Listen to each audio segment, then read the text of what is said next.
바이브 코딩으로 혹은 AI 도움을 받아서 드디어 뭔가 그럴듯한 걸 만들었습니다. AI한테 실행해달라고 합니다. 실행해보니까 잘 돌아가요. 너무 기쁘죠? 그런데 문제가 생깁니다. 친구한테 보여주려고 주소를 알려줘야 하는데 뭘 보내야 하죠? 로컬 호스트 3000?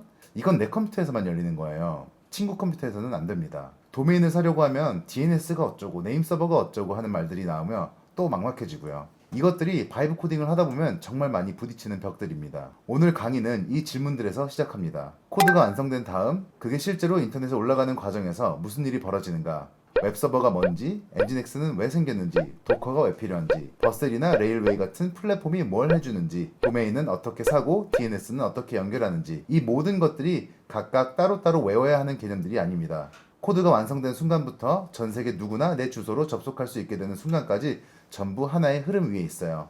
끝까지 보시면 배포도 도메인 연결도 더 이상 막막하게 느껴지지 않을 겁니다. 오늘 제가 잠깐 특별한 분 모셨는데요. 저희 장인어른 이고르입니다. Can you say hi to my subscribers? Доброе утро. Я рад вас приветствовать. Вы учитесь искусственный интеллект. Да, человеку надо быть на острие и быть всегда впереди. И в этом наша сила. 좋은 말씀 감사합니다. 오늘 강의 과정에서 저희 장인어른 이름이 이고르 부르가노브인데 이고르 그 흔한 러시아 이름인데 강의 내용 중에 이고르란 이름이 한 번 더 등장을 해요. 그래서 갑자기 지나가시는 분을 제가 붙잡고 잠깐 한번 출연해 달라고 했습니다. 오늘 이고르라는 이름 나올 때까지 옆에서 좀 지켜주시다가 이따 다시 좀 인사드리겠습니다. 감사합니다. 자, 이제 본격적으로 시작을 해보겠습니다. 웹서버 배포 이야기를 들어가기 전에 딱 하나만 짚고 넘어갈게요. 서버가 뭔지 아세요, 여러분? 사람들이 막연하게 어딘가에 있는 거대한 기계 같은 이미지를 떠올리시는데 사실 서버는 그냥 컴퓨터입니다. 제 노트북도 설정만 바꾸면 서버가 됩니다. 그리고 여러분들이 쓰는 맥북, 삼성 노트북도 마찬가지예요. 24시간 켜져 있고 인터넷에 연결돼 있고 요청이 들어오면 응답하도록 만들어버리면 그게 서버입니다. 그럼 내 컴퓨터와 서버의 차이가 뭐냐고요? 가장 큰 차이는 IP 주소입니다. 인터넷에 연결된 모든 컴퓨터는 고유한 주소를 갖습니다. 그게 IP 주소예요. 우편 주소랑 같습니다. 집에 주소가 있어야 편지가 도착하듯이 컴퓨터에 IP 주소가 있어야 인터넷에서 찾아올 수 있어요. 그런데 IP 주소는 숫자로 생겼습니다. 123.456.78.9 이런 식으로요. 외우기 어렵죠. 그래서 도메인이 생겼습니다. 네이버.com, 구글.com 그런 것들이요. 숫자 주소를 사람들이 읽을 수 있는 이름으로 바꿔주는 거예요. 이 변환을 담당하는 시스템이 DNS, 도메인 네임 시스템입니다. 전화번호부랑 같아요. 이름으로 검색하면 번호를 알려주는 것처럼 도메인을 입력하면 IP 주소를 알려줍니다. 마지막으로 포트 번호입니다. 컴퓨터 하나에 여러 프로그램이 동시에 돌아가잖아요. 그 프로그램들을 구분하는 번호가 포트입니다. 같은 건물 안에 여러 회사가 있을 때 호수로 구분하는 것처럼요. 웹은 보통 80번 포트, 보안 연결 HTTPS는 443번 포트를 씁니다. 개발할 때 로컬호스트 땡땡 3000이라고 쓰는 그 3000이 포트 번호예요. 그런데 여기서 하나 짚고 넘어가야 합니다. 로컬호스트는 뭔가요? IP 주소도 아니고 우리가 흔히 보는 도메인 이름 같은 것도 아닌데 사실 로컬호스트는 특별히 약속된 도메인 이름입니다. 의미는 딱 하나, 지금 이 컴퓨터 자신이에요. 실제 IP 주소로 쓰면 127.0.0.1인데 그걸 매번 치기 번거로우니까 그냥 로컬호스트라고 쓸 수 있게 전 세계가 약속해둔 겁니다. 즉 로컬호스트 3000은 내 컴퓨터의 3000번 방에서 돌아가는 프로그램을 가리켜요. 그래서 인트로에서 나온 문제로 돌아오면 내 화면에서는 잘 열리는데 친구 컴퓨터에서는 절대 열리지 않는 이유가 바로 이 때문입니다. 친구 컴퓨터에서 로컬호스트를 치면 그건 친구의 컴퓨터 자신을 가리키거든요. 내 서버가 아니라요. Thank you for joining my intro today. Спасибо, дорогие друзья. Я очень надеюсь, что вас впереди ждет большое и светлое будущее. Спасибо. Спасибо. Thank you. 1강에서 웹의 시작을 기억하시나요? 1991년 팀 버너리스가 웹을 만들었고 그건 그냥 문서 공유 시스템이었습니다. 그때의 서버는 아주 단순한 역할을 했어요. 서버 컴퓨터 어딘가에 HTML 파일들이 저장되어 있습니다. 사용자가 브라우저에 주소를 입력합니다. 서버는 그 주소에 해당하는 파일을 꺼내서 던져줍니다. 끝이에요. 이 역할을 하는 소프트웨어가 바로 웹서버입니다. 쉽게 말하면 자판기예요. 버튼마다 나오는 음료가 정해져 있듯이 특정 주소로 요청이 오면 거기에 해당하는 파일을 꺼내서 돌려줍니다. 없는 버튼을 누르면 아무것도 안 나오는 것처럼 없는 주소로 요청이 오면 없다고 답하는 것도 웹서버의 역할이에요. 그리고 1995년 이 웹서버의 시대를 연 소프트웨어가 등장합니다. 아파치입니다. 아파치는 오픈소스였어요. 누구나 무료로 쓸 수 있었습니다. 초기 인터넷 서비스들이 대거 이걸 썼고 한때 전 세계 웹서버의 70% 이상이 아파치였을 정도예요. 아파치가 잘한 것은 단순했습니다. 요청이 들어오면 파일을 줬어요. 안정적으로 믿을 수 있게. 그게 전부였지만 그걸로 충분했습니다. 웹이 그냥 문서였던 시절에는요. 그런데 곧 문제가 생겼습니다. 뿌리 강의를 1강부터 보신 분들은 알죠? 모든 사람들에게 똑같은 파일을 던져주는 건 한계가 있었거든요. 쇼핑몰을 생각해 보세요. 제 쇼핑몰 페이지에는 제 이름이 나와야 하고 여러분의 페이지에는 여러분의 이름이 나와야 합니다. 로그인한 사람마다 다른 화면을 보여줘야 합니다. 그런데 정적 파일로는 이게 불가능하죠. 파일은 하나고 거기에 이미 박힌 텍스트는 고정이니까요. 로그인한 모든 사람이 똑같은 HTML 파일을 받게 됩니다. 이 문제를 해결하기 위해 새로운 개념이 생겼습니다. 서버가 요청을 받는 순간 그 자리에서 HTML을 만들어주는 것. 이게 동적 웹의 시작이에요. 처음에는 CGA라는 방식을 썼습니다. 요청이 들어오면 외부 프로그램을 실행해서 결과를 HTML로 만든 다음 내보내는 방식이에요. 근데 요청마다 프로그램을 새로 실행하니까 느리고 무거웠어요. 그 다음에 PHP가 등장했습니다. 1994년이에요. PHP는 HTML 안에 프로그래밍 코드를 직접 섞어 쓸 수 있는 언어였어요. 서버가 PHP 파일을 읽으면서 코드 부분들을 실행하고 그 결과를 HTML 파일로 바꿔서 브라우저에 내보내는 방식입니다. 이게 혁명이었어요. 이때부터 서버가 단순히 파일을 꺼내주는 게 아니라 HTML을 직접 만들기 시작했습니다.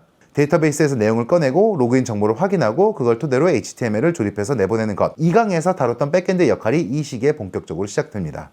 여기서 중요한 구분이 생겼습니다. 웹 서버와 WAS 서버예요. 웹 어플리케이션 서버, WAS. 먼저 오해 하나를 정리하고 넘어갈게요. 이 둘은 별개의 컴퓨터가 아니에요. 같은 서버 안에서 동시에 돌아가는 두 개의 프로그램이에요. 노트북 한 대에서 크롬이랑 카카오톡이 함께 실행되는 것처럼요.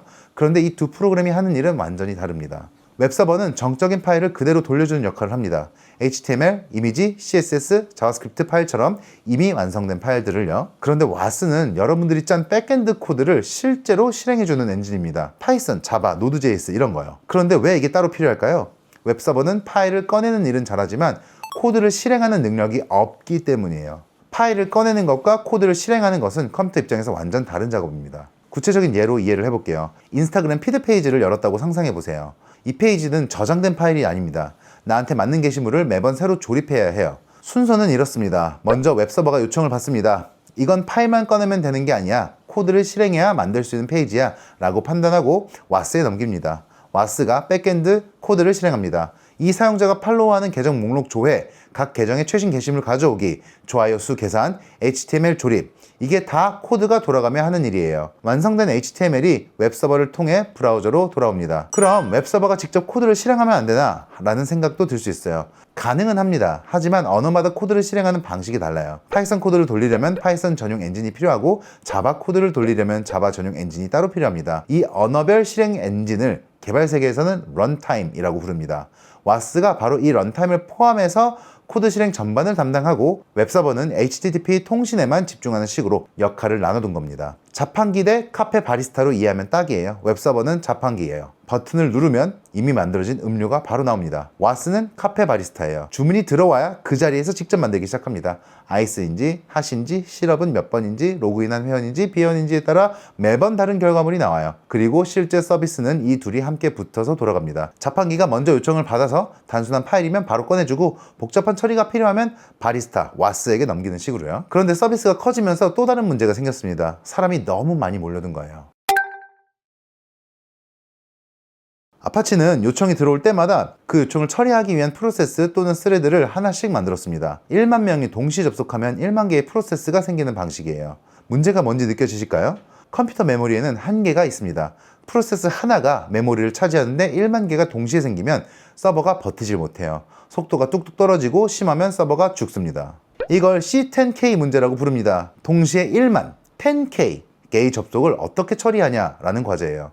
2000년대 초반 인터넷이 폭발적으로 성장하면서 이 문제가 현실로 닥쳤습니다. 자, 여기서 드디어 나오는데요. 2004년 러시아 개발자 이고르 C#가 이 문제를 정면으로 겨냥한 웹서버를 만들었습니다. 제가 원고 쓸 때는 감이 없어서 그런데 지금 이 시점까지 장인어른 계속 오른쪽에 두고 있었으면 조금 언짢으셨을 것 같아요. 아까 인사 잘 드린 것 같아요. 그래서 이 이고르 C#가 만든 웹서버가 뭐냐? 그게 현재 모두가 거의 대부분 쓰고 있는 엔진X입니다.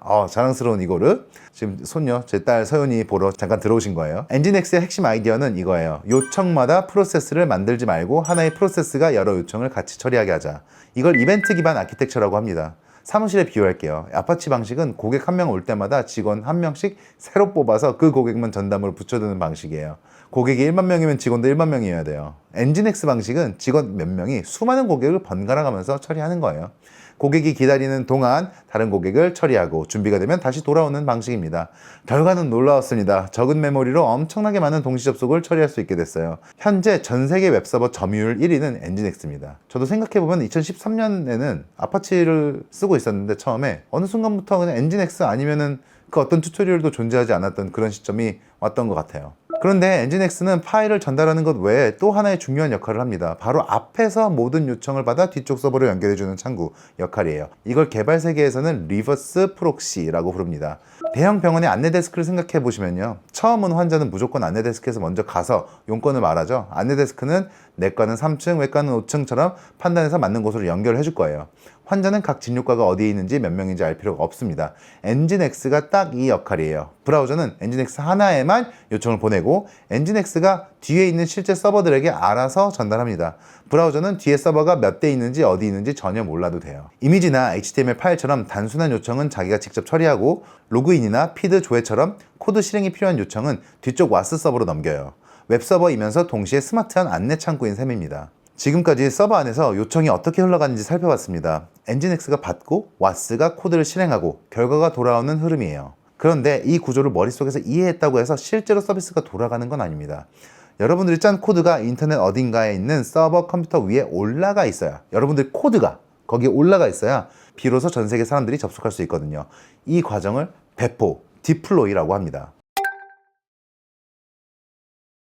배포가 뭔지 한 줄로 정의하면 이겁니다. 내 컴퓨터에만 있는 코드를 서버 컴퓨터에 올려서 인터넷에 있는 누구나 쓸 수 있게 만드는 거. 그럼 초창기에는 어떻게 했을까요? FTP라는 방식을 썼습니다. 직역하면 파일 전송 규약이에요. 파일 트랜스퍼 프로토콜. 내 컴퓨터에서 서버 컴퓨터로 파일을 복사하는 방법입니다. 파일질라 같은 프로그램 들어보셨을까요? 바로 FTP 클라이언트예요. 여기서 클라이언트라는 단어 제대로 한번 짚고만 갈게요. 앞으로도 계속 나오거든요. 개발에서 클라이언트는 서비스를 요청하는 쪽을 말합니다. 서버가 서비스를 제공하는 쪽이라면 클라이언트는 그걸 요청하고 받아서 쓰는 쪽이에요. 예를 들어서 여러분들이 쓰는 브라우저는 웹 클라이언트예요. 웹 서버에 이 페이지 줘라고 요청하는 프로그램이죠. 아웃룩이나 애플 메일 이런 이메일 앱도 이메일 클라이언트입니다. 이메일 서버에 내 메일 목록 줘라고 요청하는 프로그램이에요. 파일질라도 같은 맥락이에요. FTP 서버에 이 파일 서버에 올려줘 이렇게 요청하니까 FTP 클라이언트인 겁니다. 정리하면 클라이언트는 요청하는 쪽, 서버는 응답하는 쪽입니다. 코드를 짜는 걸 뜻해요. 다시 돌아와서요. 방식은 이랬어요. 코드를 작성합니다. FTP 프로그램을 열고 서버에 접속합니다. 파일을 끌어다가 서버에 복사합니다. 끝. 원래 이렇게 했대요. 되게 단순하죠. 근데 문제가 한두 가지가 아니었어요. 첫 번째 문제는 파일을 하나 빠뜨리면 어떻게 될까요? 사이트가 일부만 업데이트된 채로 운영됩니다. 어제까지 잘 됐는데 오늘 갑자기 이상해요의 원인 1순위가 이거였어요. 여러분 참고로 무식한 방법인데 이거 지금도 이렇게 하시는 분 계신 걸로 알고 있어요. 제가 일 시작할 때만 해도 FTP 업로드이면은 안 되는 거였어요. 근데 그때는 그런 분들이 많았고 지금도 심지어 이게 있어요. 두 번째 문제, 나 혼자가 아니라 팀이 같이 작업할 때는 어떻게 하죠? 팀원 A가 파일을 올렸는데 팀원 B가 모르고 이전 버전 파일을 다시 올려버리면 서로의 작업이 덮어 씌워집니다. 진짜 자주 일어나는 사고예요. 저는 겪어본 적 없어요. 세 번째 문제, 내 컴퓨터에서는 잘 됐는데 서버에 올리니까 안 됩니다. 왜냐고요? 내 컴퓨터에 깔린 프로그램 버전이랑 서버에 깔린 프로그램 버전이 다르거든요. 내 컴퓨터에는 노드.js 18 버전인데 서버에는 14 버전이라면 최신 문법을 서버가 이해할 수 없습니다. 배포가 왜 어렵냐고 묻는 분들이 많은데 이 세 가지 문제가 핵심이에요. 코드를 옮기는 것 자체가 어려운 게 아니에요. 옮겼을 때 내 환경과 서버 환경이 완전히 같다는 걸 보장하는 것, 그리고 이 과정이 안전하고 반복 가능한 것, 이게 진짜 어려운 문제였습니다. 세 가지 문제를 다시 보면 사실 1번과 2번은 같은 뿌리에서 나온 문제입니다. 어떤 파일을 언제 누가 어떻게 바뀌었는지 기록이 없다는 거예요. 그래서 FTP를 더 잘 쓰는 방법이 아니라 코드를 다루는 방식 자체가 바뀌어야 했습니다. 2005년 리누스 토르발즈라는 사람이 깃을 만들었습니다. 여러분 리눅스라는 운영체제 이름 들어보셨을지 모르겠는데 이 운영체제를 만든 사람이 바로 그 사람이에요. 깃은 쉽게 말하면 코드의 저장 기록 시스템입니다. 게임으로 비유하면 세이브 포인트예요. 게임을 하다가 중요한 순간에 저장을 해두면 나중에 어디서 죽어도 그 지점으로 돌아갈 수 있잖아요. 깃이 딱 이 역할을 합니다. 코드를 수정할 때마다 지금 이 상태를 기록해 라고 저장해둘 수 있어요. 이걸 커밋이라고 합니다. 그리고 나중에 뭔가 잘못됐을 때 이전에 커밋한 상태로 언제든지 되돌아올 수 있어요. 실수가 두렵지 않아집니다. 그리고 팀 협업 문제도 해결됩니다. Git은 브랜치라는 개념을 씁니다. 나뭇가지처럼 코드를 갈라서 팀원 A는 A 가지에서, 팀원 B는 B 가지에서 동시에 작업할 수 있어요. 각자 작업이 서로 끝나면 가지를 합칩니다. 서로의 작업이 겹치는 부분이 있으면 Git이 먼저 알려줘요. FTP 시절처럼 한 사람 작업이 다른 사람 것을 덮어쓰고 하는 그런 사고가 사라집니다. 그런데 Git은 내 컴퓨터 안에서만 작동을 합니다. 팀원들과 이 기록을 공유하려면 어딘가에 같이 올려둬야 해요. 이 역할을 하는 서비스 중에서 가장 대표적인 게 여러분들 많이 들어보셨을 GitHub입니다. GitHub은 Git 저장소를 클라우드에 올려두는 서비스예요. 마치 구글 드라이브나 드롭박스가 파일을 클라우드에 보관해주는 것처럼 GitHub은 코드와 그 변경 이력 전체를 인터넷에 보관해줍니다. 덕분에 팀원이 어디 있든 같은 코드를 보고 수정하고 합칠 수 있어요. 지금 전 세계 개발자들이 쓰는 코드 대부분이 GitHub에 있습니다. 정리하면 이렇습니다. Git은 내 컴퓨터에서 코드 변경 이력을 관리하는 도구이고 GitHub은 그 이력을 팀원들과 공유하는 클라우드 플랫폼이에요. Git이 세이브 포인트라면 GitHub은 세이브 파일을 올려두는 클라우드 드라이브인 셈입니다. 이 구조가 왜 중요하냐면 잠시 후에 나올 배포 자동화의 출발점이 GitHub이기 때문입니다. 코드를 GitHub에 올리는 순간 서버 배포까지 자동으로 라는 흐름이 가능한 건 GitHub이 코드의 중앙 허브 역할을 하기 때문이에요. 일단 그 전에 해결이 안 된 문제가 하나 더 남아 있었습니다. 코드는 공유가 됐는데 환경은 어떻게 통일하냐는 거예요. 개발자들 사이에서 오랫동안 웃음거리였던 말이 있습니다. 제 컴퓨터에서는 잘 됩니다. 서버에서 오류가 나서 개발자를 불렀더니 개발자 컴퓨터에서는 멀쩡하게 돌아가는 거예요. 환경이 달라서 생기는 문제입니다. 2013년 이 문제를 근본적으로 해결하는 기술이 나왔습니다. 도커입니다. 도커의 핵심 아이디어는 코드와 환경을 함께 포장하자는 겁니다. 여러분 밀키트를 생각해 보세요. 재료, 양념, 조리 순서까지 한 박스 안에 다 들어 있습니다. 내 집 부엌이든 친구 집이든 캠핑장 버너위든 어디서 만들어도 같은 요리가 나와요. 밀키트 안의 내용물이 동일하니까요. 도커가 딱 이 개념입니다. 코드가 필요로 하는 언어, 라이브러리, 설정을 전부 한 박스에 담아서 배포해요. 어떤 서버에 올리든 박스 안 내용물은 같으니까 항상 같은 환경에서 실행됩니다. 개발자들이 늘 겪는 내 컴퓨터에선 잘 됐는데 서버에서는 안 된다는 문제가 사라지는 거예요. 컨테이너라는 개념이 핵심입니다. 컨테이너는 코드뿐 아니라 그 코드가 동작하는 데 필요한 모든 것들을 하나의 상자에 담아 놓은 거예요. 이 상자를 어떤 서버에 가져다 놓아도 상자 안에 환경이 그대로 들어있으니까 동일하게 작동합니다. 그리고 이 컨테이너를 만드는 설계도를 이미지라고 합니다. 여러분 붕어빵 틀을 생각하면 쉬워요. 이미지가 틀이고 컨테이너는 그 틀로 찍어낸 실제 붕어빵입니다. 틀 하나로 붕어빵을 수백 개 찍어낼 수 있듯이 이미지 하나로 서버 100대의 똑같은 컨테이너를 실행할 수 있어요.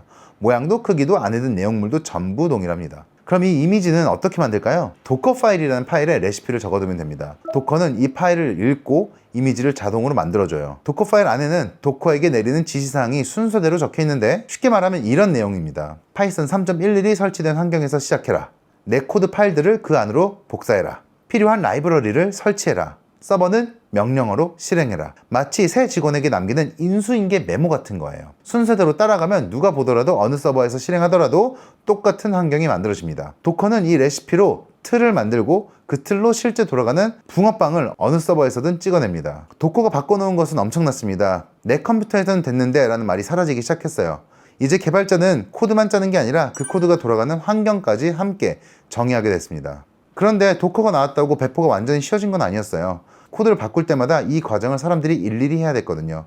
코드 수정하고 이미지 빌드하고 서버에 올리고 서버 재시작하고 이걸 매번 손으로 실수가 생길 수밖에 없습니다. 이상적인 세계를 상상을 해볼게요.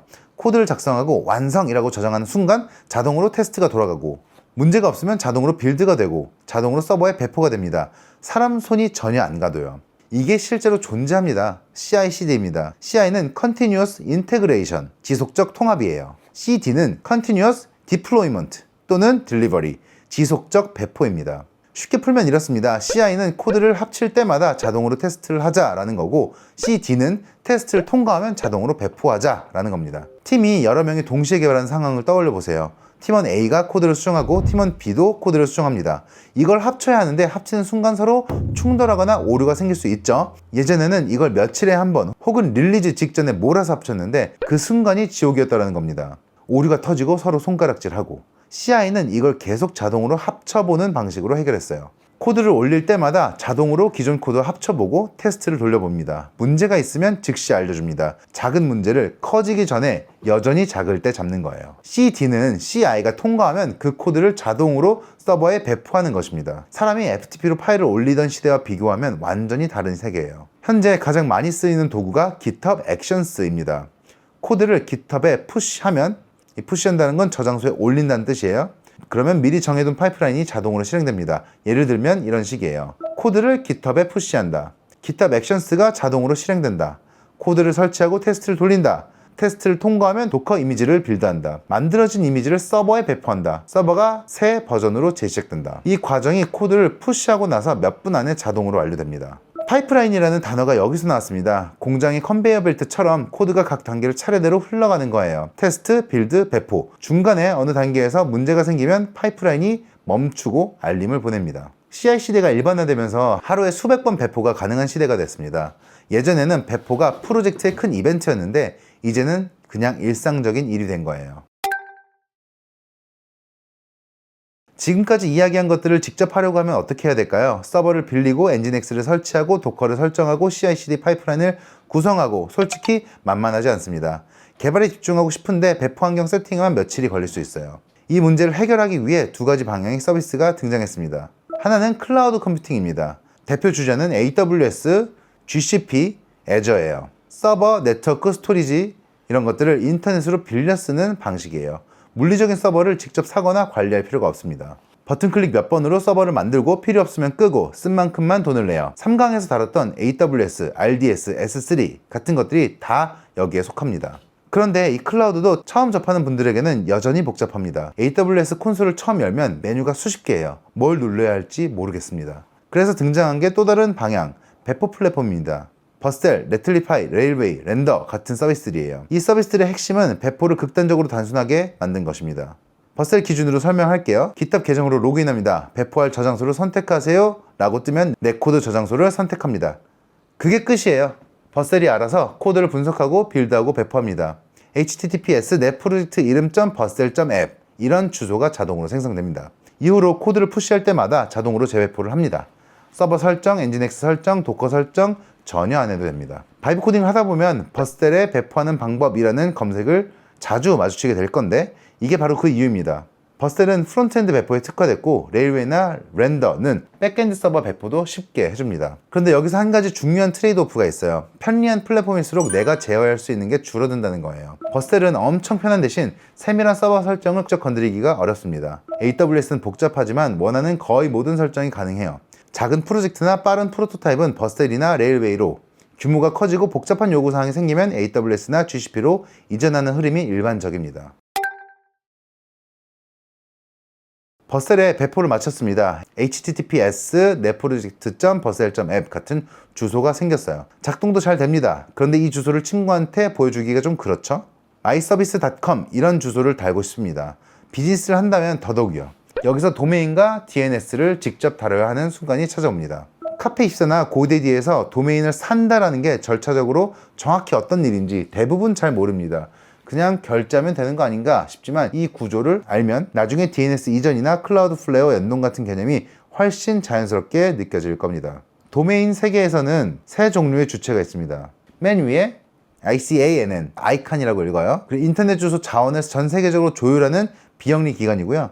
도메인 이름 맨 끝에 붙는 .com, .net, .org 같은 부분을 TLD, 최상위 도메인, 탑 레벨 도메인인데 ICANN은 TLD들을 어떤 규칙으로 운영할지 총괄하지만 직접 도메인을 팔지는 않습니다. 그 아래에 레지스트리가 있습니다. TLD별로 실제 도메인 DB를 운영하는 기관이에요. .com과 .net은 베리사인이라는 미국 회사가 관리하고 KR은 한국인터넷진흥원이 관리합니다. 자, 이렇게 하고 나면은 이제 내가 만든 그 도메인이 누가 소유하고 있다는 기록이 이 DB에 저장됩니다. 그런데 레지스트리도 일반인에게 직접 팔지는 않아요. 실제로 어떤 일이 일어나는지 따라가 보실게요. 고데디에서 myservice.com을 검색합니다. 사용 가능하다고 뜨면 결제를 합니다. 이 순간 고데디는 베리사인, 이 계정이 myservice.com을 등록하겠다라고 알립니다. 베리사인의 데이터베이스에 myservice.com 고객 A 소유 만료일 2026년 5월 이런 게 기록이 돼요. 그래서 그때부터는 후이즈라는 공개 데이터베이스에서도 그 정보가 올라갑니다. 개인정보 보호를 위해 요즘은 대부분의 레지스트리가 실제 정보 대신 자신들의 정보를 대리로 올려주는 후이즈 프라이버시 서비스를 무료로 제공해요. 여기서 중요한 점이 있습니다. 도메인 구매는 사실 구매가 아니라 임대에 가깝습니다. 1년, 2년, 10년 단위로 사용 권리를 빌리는 거예요. 갱신을 안 하면 유예기간 이후 소유권이 소멸하고 결국 다시 일반 판매됩니다. TLD마다 관리하는 기관이 다르고 가격도 다릅니다. 닷컴이 가장 범용적이고 개발자들 사이에서는 IO, dev도 많이 씁니다. 개인 블로그엔 단미, 스타트업엔 IO 이런 걸 쓰는 관습도 생겼어요. 저 IO가 뭐냐면은 in-out이에요. in-out. TLD 선택은 기술적인 이유보다 브랜딩과 비용 문제인 경우가 많습니다. 여기서 잠깐 멈춰야 합니다. DNS 이야기를 좀 더 구체적으로 해야 할 타이밍이거든요. 앞서 DNS를 전화번호부에 비유했는데 그 전화번호부에 적혀있는 각각의 항목들을 DNS 레코드라고 합니다. myservice.com은 이 IP 주소로 연결해 이 도메인의 이메일은 저 서버로 보내 같은 설정들이에요. 도메인을 임대하면 바로 이 레코드들을 내가 직접 편집할 수 있는 권한이 생깁니다. 그 레코드들 중에서 가장 상위에 있는 게 NS 레코드입니다. NS 레코드는 이 도메인의 DNS 레코드 전체를 어느 서버가 관리할지를 지정하는 항목이에요. 고데디에서 도메인을 사면 기본적으로 고데디의 네임 서버가 지정되어 있습니다. NS 레코드를 바꾸면 이 도메인의 DNS 관리 권한이 통째로 다른 곳으로 넘어갑니다. 브라우저에 myservice.com을 입력하면 내 컴퓨터는 이 도메인의 IP 주소를 찾아야 합니다. 이 과정이 생각보다 여러 단계로 이루어집니다. 브라우저에 myservice.com을 입력하면 내 컴퓨터에는 이 도메인의 IP 주소를 찾아야 합니다. 먼저 내 컴퓨터가 최근에 방문한 기록에서 찾아보고 없으면 통신사의 DNS 서버에 물어봅니다. 거기서도 모르면 도메인 등록 기관을 향해 계층 구조를 따라 거슬러 올라가며 찾습니다. 이 모든 과정이 보통 수십 밀리초 안에 끝납니다. 여러분 1밀리초는 1000분의 1초예요. 복잡해 보이지만 핵심만 기억하면 됩니다. DNS는 계층 구조로 돼 있고 도메인의 최종 IP 주소는 레지스트리가 관리하는 DNS 서버가 알고 있습니다. 내가 가비아에서 카페24에서 설정한 DNS 레코드가 바로 그 최종 답변이에요. 버셀이나 클라우드 서비스를 연동할 때 A 레코드를 이렇게 설정하세요. CNAM을 추가하세요 라는 안내를 자주 접하게 됩니다. DNS 레코드 종류를 알아두면 이 안내가 한 번에 이해됩니다. A 레코드, 도메인을 직접 IPv4 주소에 연결하는 레코드입니다. 가장 기본적인 레코드예요. CNAME 레코드, 도메인을 다른 도메인 이름에 연결하는 레코드입니다. myservice.com, A 레코드가 IP 주소로 가는 직행 버스라면 CNAME은 저기 있는 버스 정류장으로 가세요 라고 알려주는 이정표입니다. 버셀에 커스텀 도메인을 연결할 때 주로 CNAME을 요구하는 이유가 여기 있습니다. 버셀의 서버 IP가 바뀌더라도 CNAME은 도메인 이름을 바라보고 있으니 자동으로 따라가거든요. MX 레코드, 이메일을 어느 서버로 받을지 지정하는 레코드입니다. myservice.com 주소로 온 메일을 구글 워크스페이스나 다른 메일 서비스로 보내고 싶을 때 설정해요. 이메일도 마찬가지입니다. 앱을 만들면 가입 환영 메일, 비밀번호 재설정 링크, 결제 확인 메일 같은 걸 보내야 됩니다.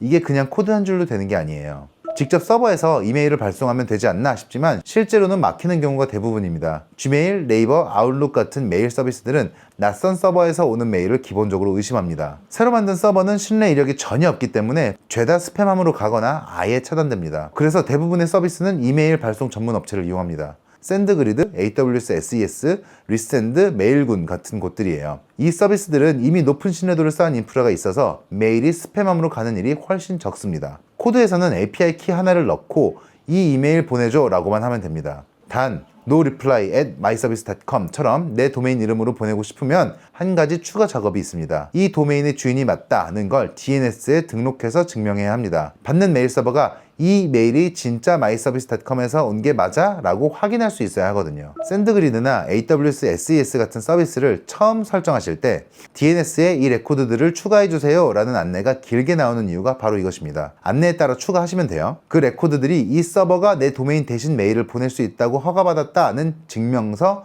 역할을 합니다. 이것들이 아래에서 설명할 TXT 레코드 형태로 설정됩니다. TXT 레코드, 도메인에 텍스트 형태의 정보를 자유롭게 저장하는 레코드입니다. 진짜 뭐 말 그대로 아무거나 저장할 수 있어요. 근데 주로 두 가지 용도로 씁니다. 하나는 도메인 소유 인증으로 구글 서치 콘솔이나 각종 서비스에서 이 TXT 레코드를 추가해주세요 라고 하면 그게 도메인 주인임을 확인하는 방식입니다. 다른 하나는 방금 설명한 이메일 발신 인증입니다. 서비스가 시키는 대로 추가만 하면 됩니다. NS 레코드입니다. 이 도메인의 DNS 설정을 어느 서버가 관리하는지 지정하는 레코드입니다. 도메인을 구매하면 기본적으로 레지스트리의 서버가 저장됩니다. 뭐 카페24에서 샀니, 뭐 고데디에서 샀니 그거예요. 이 NS 레코드를 바꾸면 DNS 관리 주체를 통째로 다른 곳으로 옮길 수 있습니다. 이게 여러분들이 자주 쓰시는 클라우드 플레어로 DNS를 이전하는 게 가능한 이유입니다. 실제로 많은 개발자들이 도메인은 뭐 고데디 같은 데서 등록을 한 다음에 DNS 관리는 클라우드 플레어로 옮겨서 하는 경우가 많아요. NS 레코드를 클라우드 플레어 네임 서버로 바꾸기만 하면 이전이 끝나는데 무료 플랜으로도 DNS 속도가 빠르고 전 세계 서버를 통해 트래픽을 중간에서 받아주는 프록시 기능 덕분에 보안과 성능이 올라가기 때문이에요. 도메인 연결하다 막힐 때 클라우드 플레어를 쓴다는 말이 자주 나오는 게 이런 이유입니다. 이 영상에서는 개념만 짚고 넘어가지만 실제로 서비스를 운영하게 되면 클라우드 플레어는 한 번쯤 살펴볼만 합니다. 여러분들이 바이브 코딩을 하실 때 커스텀 도메인을 연결하다가 막히는 대부분의 경우는 이 레코드 설정에서 생깁니다. AI한테 버스텔에서 가비아 도메인을 연결하려고 하는데 CNAM이 어떻게 되는 거야? 라고 물어볼 수 있게 됐죠? 이게 아는 것과 모르는 것의 차이입니다. DNS 레코드를 설정하고 나서 바로 적용이 안 됩니다. 설정했는데 왜 안 뜨죠? 라고 많이들 당황하는 부분이에요.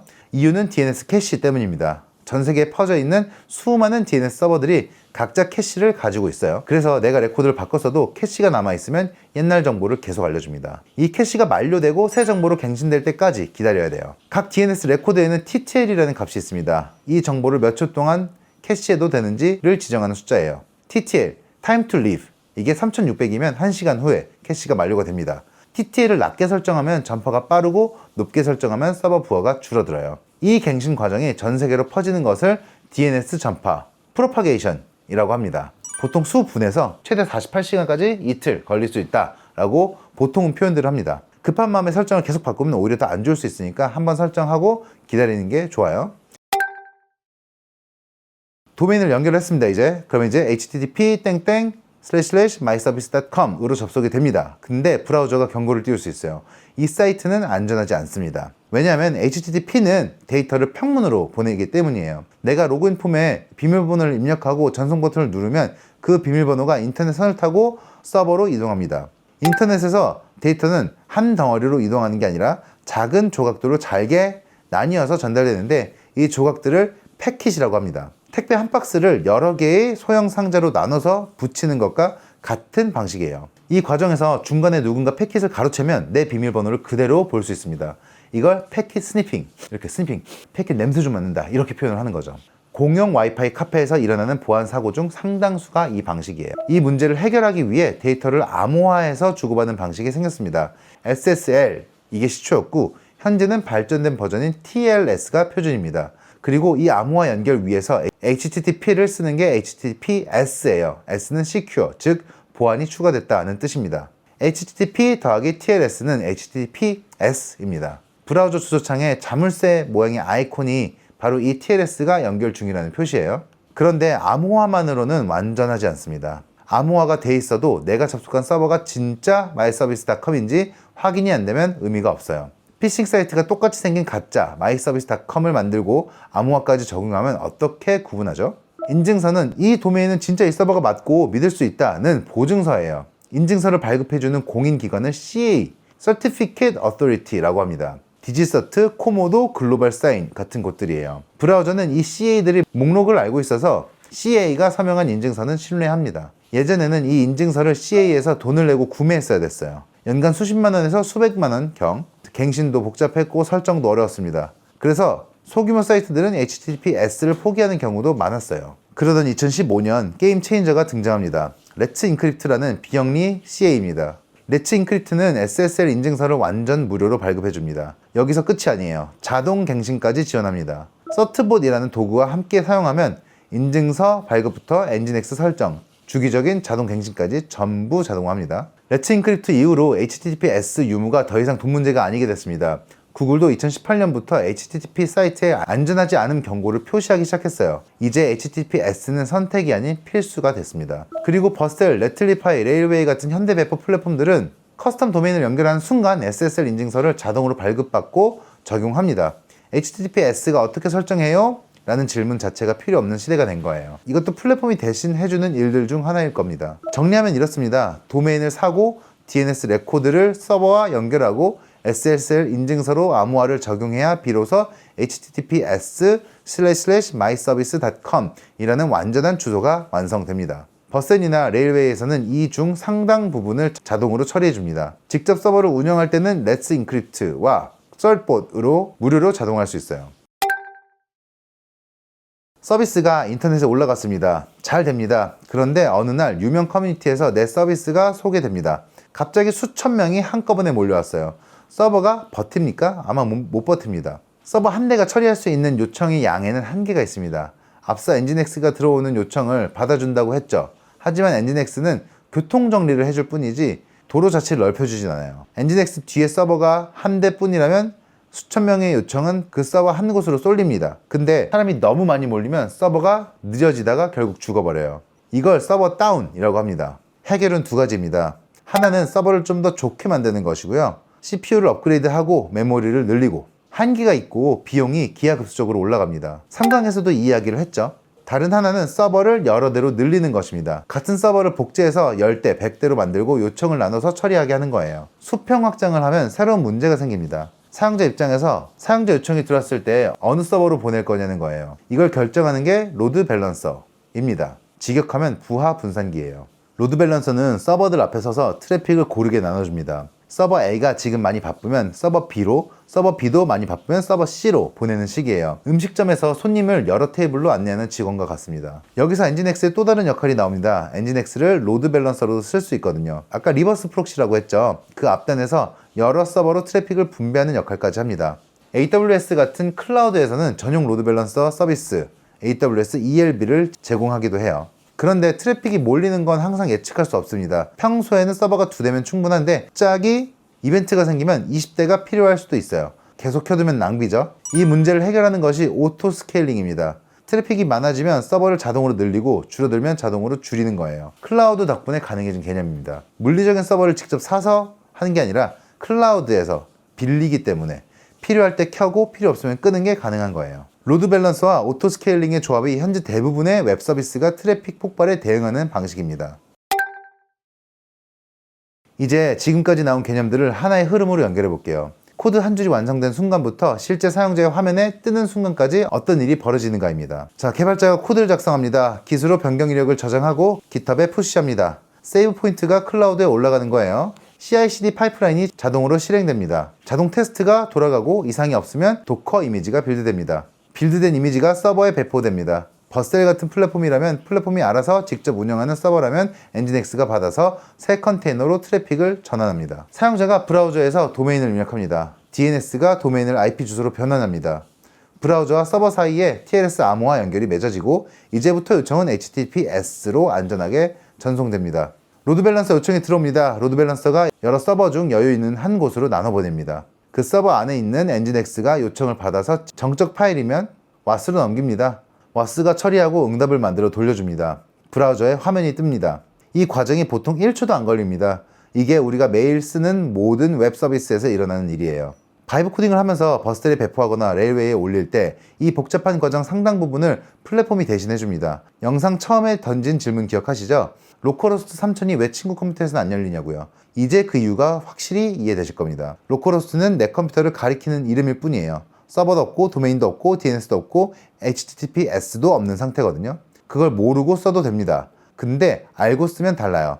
배포가 안 될 때 어디서 문제가 생긴 건지 감이 오고 AI한테 환경 번수 설정 문제인 것 같아요처럼 훨씬 구체적으로 물어볼 수 있게 됩니다. 여러분, 오늘도 전부 같은 패턴이었습니다. 문제가 생기면 해결책이 나오고 그 해결책이 또 다른 문제를 만들고 거기서 다시 새로운 기술이 나오는 흐름, 뿌리강의 4편 모두가 이 패턴이었습니다. 제가 1강부터 압축해 볼게요. 1강 프론트엔드, 사용자 앞에 화면이 있어야 됐습니다. HTML로 뼈대를 만들고 CSS로 꾸미고 자바스크립트로 상호작용을 넣었어요. 근데 모든 사람에게 같은 화면만 보여주는 건 금세 한계가 왔습니다. 2강 백엔드, 사람마다 다른 데이터를 보여주려면 요청을 처리하는 서버 로직이 필요했습니다. API가 화면과 서버를 연결하는 언어가 됐어요. 근데 처리한 데이터는 어디에 쌓죠? 데이터베이스. 3강 데이터를 저장하고 꺼내야 했습니다. 정형 데이터는 관계형 DB, 유연한 구조는 NoSQL, 이미지나 동영상처럼 큰 파일은 스토리지가 따로 맡았어요. 이제 서비스는 돌아갑니다. 근데 인터넷에는 어떻게 올리죠? 4강 웹서버와 배포, 코드를 짰다고 끝이 아니었습니다. 서버에 올리고 도메인을 달고 HTTPS로 암호화하고 트래픽이 폭발해도 버텨야 했어요. 깃이 이 이력을 관리했고 도커가 환경을 통일했습니다. CI/CD가 배포를 자동화했고 엔진X가 교통정리를, 로드밸런서가 부하 분산을 맡았어요. 그리고 이 네 가지가 하나로 합쳐지면 서비스가 됩니다. 사용자가 버튼을 누르는 그 순간 프론트엔드가 요청을 만들어 보내고 백엔드가 받아 처리하고 데이터베이스에서 필요한 데이터를 꺼내고 응답이 다시 화면에 뿌려집니다. 그 모든 과정이 인터넷 위에서 안전하게 돌아가도록 배포와 인프라가 밑에서 전부 받쳐주고 있어요. 뿌리강의 시리즈 전체에서 가장 전달하고 싶은 메시지는 이겁니다. 코드를 만드는 것과 그 코드를 서비스로 만드는 것은 다른 이야기입니다. 프론트엔드, 백엔드, 데이터베이스, 배포 중 어느 하나도 귀찮은 후처리가 아닙니다. 각각이 엄연히 기술이고 역사가 있고 그 역사마다 해결해야 했던 문제가 있었어요. 그 이유를 알면 도구를 도구로 쓸 수 있습니다. 왜 필요한지 모르는 채 쓰는 것, 이거랑 이유를 알고 쓰는 것 사이에는 큰 차이가 있어요. AI한테 배포해줘 라고 할 때 지금은 어렴풋한 명령어이지만 오늘 배운 내용이 있으면 버스를 배포하는데 환경 변수가 인식이 안 돼, 빌드 단계에서 문제가 생긴 것 같아 처럼 구체적으로 말할 수 있게 됩니다. 그 차이가 바이브 코딩 실력 차이입니다. 원래는 바이브 코딩 대학 공통과정 수강생분들을 위해서 시작한 강의였어요. 1강 프론트엔드, 2강 백엔드, 3강 데이터베이스, 스토리지, 4강 웹서버와 배포, 4편 내내 원고 쓰고 촬영하고 또 다음 원고 쓰고의 연속이었는데 생각보다 훨씬 많은 분들이 찾아와 주셨어요. 도움됐다는 댓글 하나하나가 정말 큰 도움이 됐습니다. 진심으로 감사드립니다. 잠깐 충전하고 돌아오겠습니다. 아까 영상 처음에 보셨던 이제 우리 장인어른, 저희 장모님이랑 다 들어와 계신데 가족끼리 쉬는 시간 가져가기로 했어요. 그래서 잠시 쉬고 좀 더 충전해서 후반부 잘 멋지게 만들어서 또 올릴 수 있도록 하겠습니다. 뿌리 강의 후반부는 AI 영역입니다. 딥러닝이 어떻게 작동하는지, LLM이 왜 지금 수준까지 왔는지, 에이전트는 뭐고 오케스트레이션은 뭔지, 그리고 거기서 한 발 더 나가서 AI가 일하는 방식과 조직 자체를 어떻게 바꾸는지, 즉 AX까지 다룰 예정입니다. DX, 디지털 전환이 지난 10년간의 화두였다면 AX는 지금 우리가 실제로 겪고 있는 변화거든요. 기술을 이해하는 것에서 멈추지 않고 그 기술이 여러분의 일과 사고방식을 어떻게 바꿀 수 있는지까지 함께 생각해 볼 수 있는 후반부 기획해서 돌아오겠습니다. 좋아요, 구독으로 소식 놓치지 마시고요. 끝까지 봐주셔서 감사합니다. 다음 뿌리 강의에서 뵐게요. 고정 댓글 링크도 한번 확인해 주시고요. 감사합니다. 수고하셨어요.